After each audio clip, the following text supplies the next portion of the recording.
This operation, known as Operation Absolute Resolve, was discreet, precise, and conducted during the darkest hours of January 2nd and was the culmination of months of planning and rehearsal. We watched, we waited, we prepared, we remained patient and professional.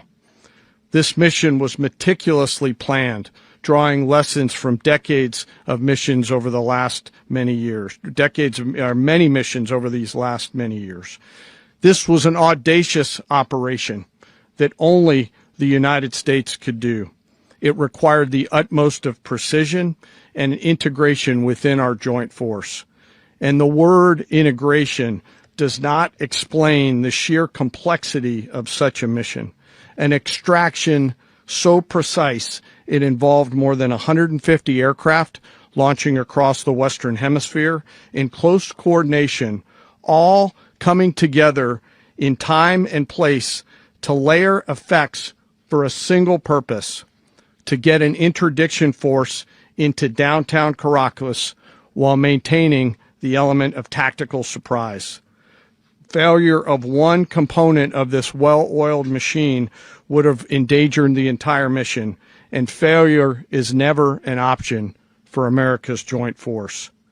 Those in the air over Caracas last night were willing to give their lives for those on the ground and in the helicopters. Let me talk a little bit about the preparation. After months of work by our intelligence teammates to find Maduro and understand how he moved, where he lived, where he traveled, what he ate, what he wore, what were his pets. In early December, our force was set pending a series of aligned events. Key was choosing the right day to minimize the potential for civilian harm and maximize the element of surprise and minimize the harm to the indicted personnel so, as the president said, they could be brought to justice. And as the president said earlier today, weather in Venezuela is always a factor this time of the year.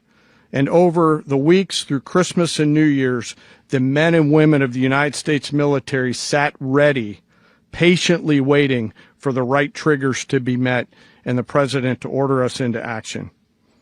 Last night, the weather broke just enough, clearing a path that only the most skilled aviators in the world could maneuver through. Ocean, mountain, low cloud ceilings.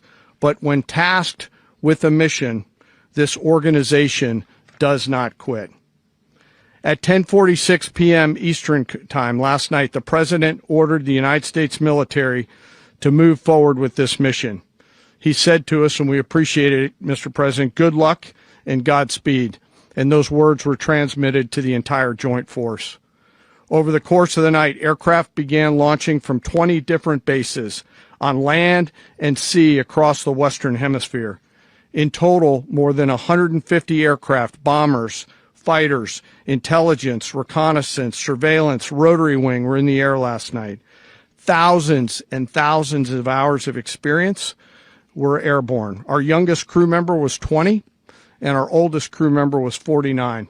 And there's simply no match for American military might. As the night began, the helicopters took off with the extraction force, which included law enforcement officers, and began their flight into Venezuela at 100 feet above the water.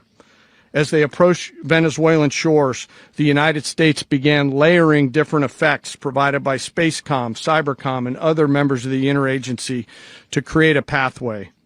Overhead, those forces were protected by aircraft from the United States Marines, the United States Navy, the United States Air Force, and the Air National Guard.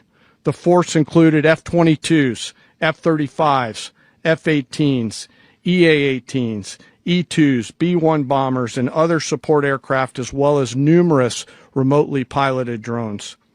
As the force began to approach Caracas, the Joint Air Component began dismantling and disabling the air defense systems in Venezuela, employing weapons to ensure the safe passage of the helicopters into the target area.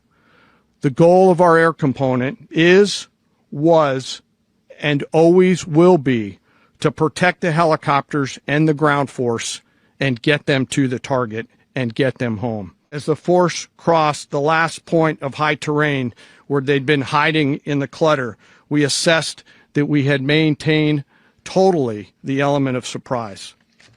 As the helicopter force ingressed towards the objective at low level, we arrived at Maduro's compound at 1:01 a.m. Eastern Standard Time, or 2:01 a.m. Caracas local time, and the apprehension force descended into Maduro's compound and moved with speed, precision, and discipline towards their objective and isolated the area to ensure the safety and security of the ground force while apprehending the indicted persons.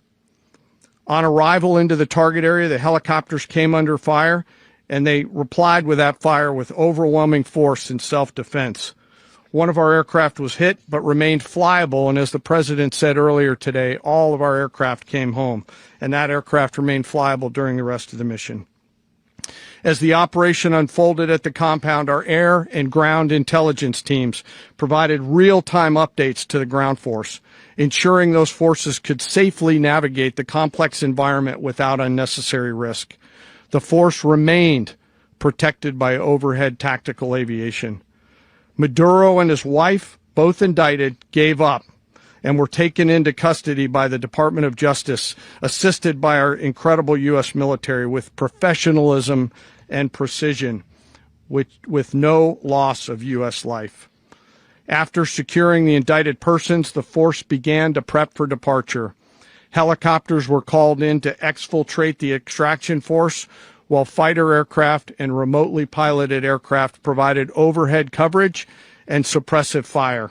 There were multiple self-defense engagements as the force began to withdraw out of Venezuela. The force successfully exfiltrated and returned to their afloat launch bases, and the force was over the water at 3:29 a.m. Eastern Standard Time with indicted persons on board. And both Maduro and his wife were embarked aboard the USS Iwo Jima. 'Cause the flag still stands for freedom, and they can't take that